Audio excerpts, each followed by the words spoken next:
దేని వల్ల కూడా రావు. మనకు అక్షరమే ఆయుధంగా మనకు ముందుకు పోవాలి. మన వర్గాల బిడ్డలందరూ కూడా వాట్సాప్ల్లో ఫేస్బుక్ల్లో కాలక్షేపాలొద్దు, ఎవని ఫోటోకో లైక్ కొట్టుడాలి. అవునా అవునా? వాట్సాప్ల్లో ఫేస్బుక్ల్లో కాలక్షేపాలొద్దు, నీ మంచి కొరకు అవి ఉపయోగిస్తే ఉన్నతంగా ఎదుగొచ్చు. శాస్త్రవేత్తలు సైంటిస్టులు ఎన్నో కనిపెట్టాడు. ఇట్లాంటి పోటీ సమాజంలో దానికంటే ఉన్నతమైంది తయారు చేసే బిడ్డ అందరూ సెట్ కావాలి. ఇప్పుడు గౌరవనీయులైన ముఖ్యమంత్రి గారికి స్వాగతం పలుకుతున్నారు సీతాలక్ష్మి గారు. అందరికీ అంబేద్కర్ జయంతి శుభాకాంక్షలు అందజేస్తుంది ఈ వేదిక.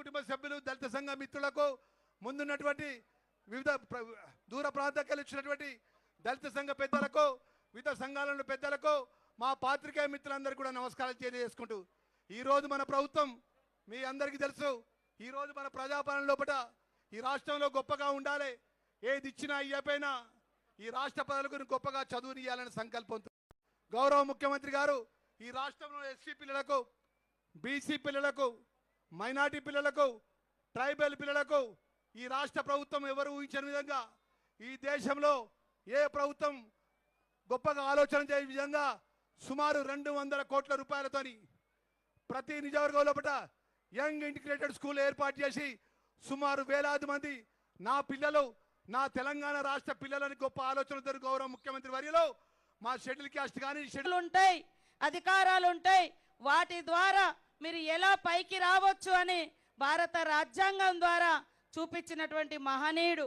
ఆ మహనీయుని పట్టుకొని కొంతమంది పార్లమెంటులో దురహంకారులు బయట కానీ లోపల కానీ పార్లమెంట్లో కానీ ఎక్కడైనా అంబేద్కర్ అంబేద్కర్ అంటే ఏమొస్తుంది అని అంటారు.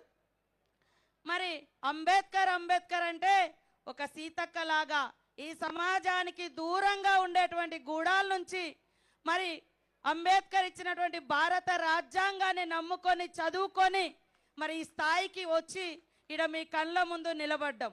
ఇవాళ లక్ష్మణన్న గారు కావచ్చు, విద్యాపరంగా అవకాశాలు ప్రభుత్వం కల్పించాల్సిన బాధ్యత అని చెప్పినప్పుడు నా హృదయం చాలా సంతోషపడ్డది. ఎందుకంటే ఈరోజు మనం జరిపినటువంటి సమగ్ర సర్వే కూడా అందులో ఉన్నటువంటి ఎదగడానికి కారణమైన వ్యక్తులను అన్వేషించినప్పుడు వారికి విద్యనే కారణం. ఆ విద్య మనందరికీ ఆదర్శుడు అంబేద్కర్ గారు. ఇవాళ అంబేద్కర్ గారు రాజ్యాంగాన్ని రచిస్తే, అంబేద్కర్ గారు రాజ్యాంగం ద్వారా మనందరం ఇవాళ ప్రజాస్వామిక జీవితంలో ఉంటే ఆ రాజ్యాంగానికే తూట్లు వర్షే కార్యక్రమం జరుగుతూ ఉంది. అందుకే రాహుల్ గాంధీ గారు జై భీమ్, జై బాబు, జై సంవిధానాన్ని. మహాత్మా గాంధీ గారి పాత్ర ఎంత ఉందో, స్వతంత్రం వచ్చిన భారతదేశం ఈనాడు బలమైన దేశంగా ఎదగడానికి కారణం డాక్టర్ బాబాసాహెబ్ అంబేద్కర్ గారు.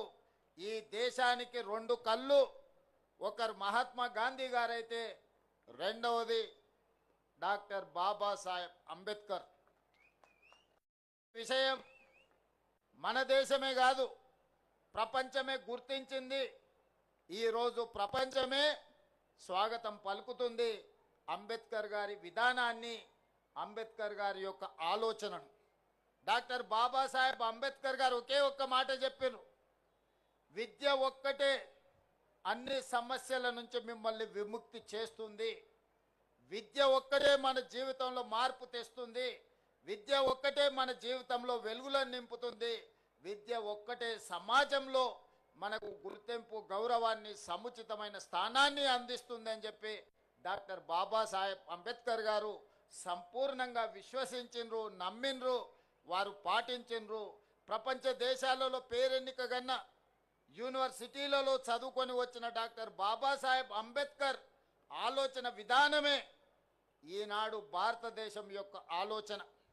వారి ఆలోచన విధానమే ఈరోజు పల్లె పల్లెల్లో ప్రభుత్వం యొక్క ఆలోచన, ప్రజాపాలన యొక్క విధానము అని చెప్పి నేను వేదిక మీద నుంచి సవినయంగా మీ అందరికీ తెలియజేయదలుచుకున్న మిత్రులారా, ఈనాడు తెలంగాణ రాష్ట్రం రావడానికి ప్రధానమైన కారణం డాక్టర్ బాబాసాహెబ్ అంబేద్కర్ గారు రాజ్యాంగంలో పెట్టిన ఆర్టికల్ 3 ద్వారానే శ్రీ సోనియా గాంధీ గారు సాహసోపేతమైన నిర్ణయం తీసుకొని మన తెలంగాణ రాష్ట్రాన్ని ఏర్పాటు చేయడం జరిగింది.